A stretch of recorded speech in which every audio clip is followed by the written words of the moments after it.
How I'd set my kids up for wealth using real estate and tax planning. Most people learn about taxes when they get their first scary tax bill. But what if your kids learn that before they ever even made their first dollar? If I could go back and teach my younger self one thing, it wouldn't be about investing.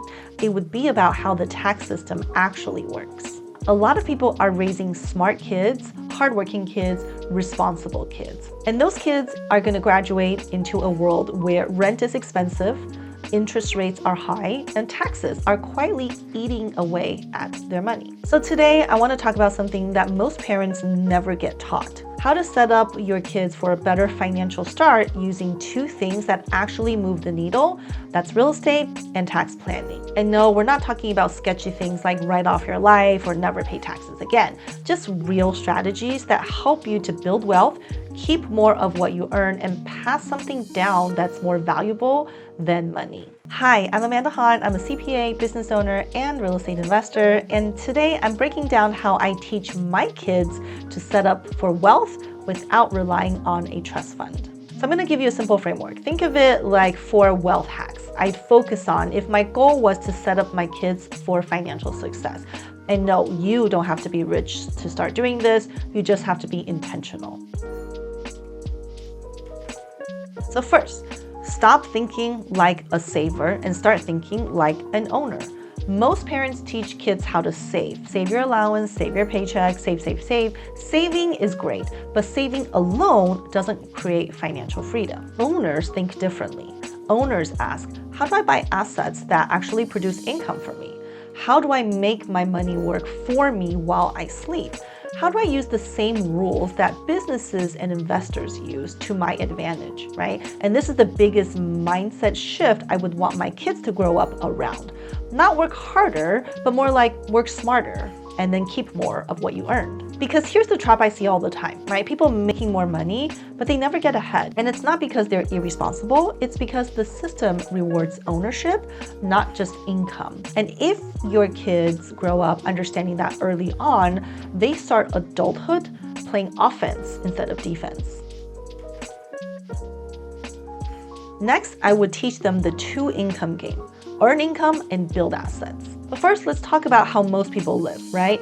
Most people earn income, pay taxes, spend what's left, and maybe invest a little bit and then repeat. That's the standard script. Now here is the investor script. You still earn income. You might have a job, you might have a business, but then you buy assets that produce more income. And real estate is one of the most common ways people do that because it can create cash flow, equity growth, and tax benefits. Real estate can be tax efficient, but only if you understand what you're doing.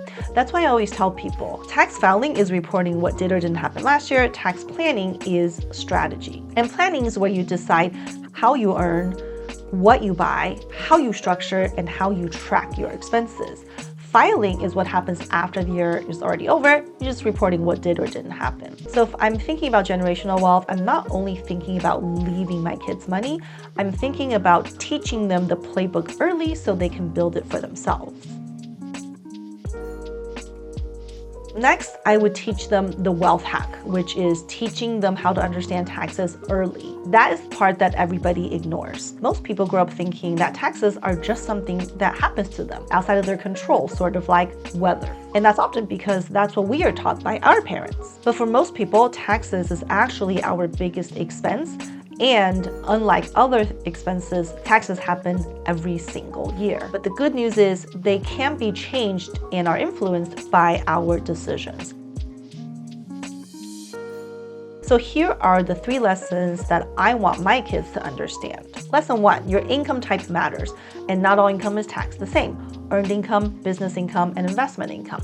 Different rules, different tax saving opportunities, different outcomes. That's why 2 people who make the same amount of money can have very different tax bills and different amounts left in their bank account after everything is said and done. Lesson number 2, your records matter. You don't get deductions because you feel like you should. You get deductions when you have real expenses, legitimate for your business, and real documentation. And being organized is key. And lesson number 3, your strategy matters before you invest. So before you invest in an asset or a business or a rental property, ask, how should I structure it so that I can maximize my tax savings?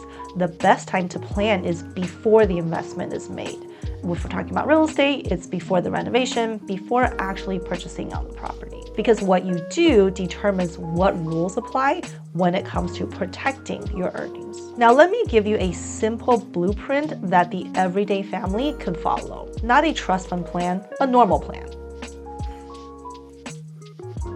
Step 1, building strong household finances. Yes, I know it sounds boring, but it's a really important step that actually matters. In fact, one of the things I do is I teach my kids where money comes from. So how do you pay for things? You can pay for things by earning the money to pay for it, or you can have a business or make investments and use the income generated passively to buy those things. Other things is to understand debt. Only have good debt and not bad debt.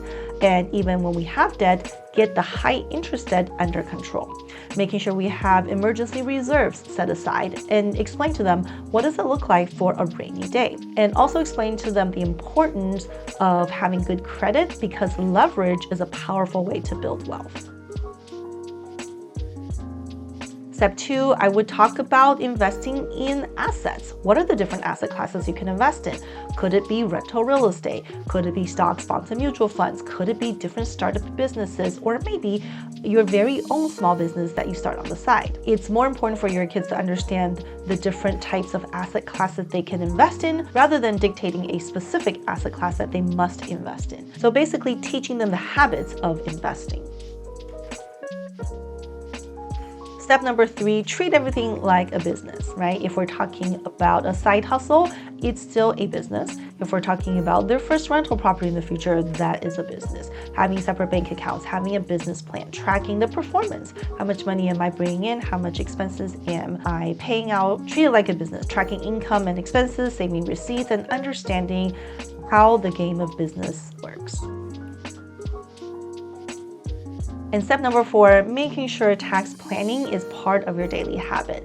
This is the part that could become generational wealth building. You don't want your kids to find out about taxes in a panic in March or April. You want them to always keep taxes in the back of their mind when they are making decisions on how they're earning and how they're investing their money. Understanding things like, what should I do to reduce my taxes? How does my decision today impact the money I make and the taxes I pay? What am I trying to build long term? Different things can be taught at different age groups. So let's make this super practical. Here's what I would teach the kids by age group. For kids 6 to 10 years old, I would focus on how money is earned, how money can be saved, how money can be invested, and assets that make money. For kids ages 11 to 14, I would expand into the basics of budgeting, understanding the importance of leverage and credits, and the difference between income and wealth. Once they reach age 15 to 18, I would start talking to them about how taxes work at a basic level.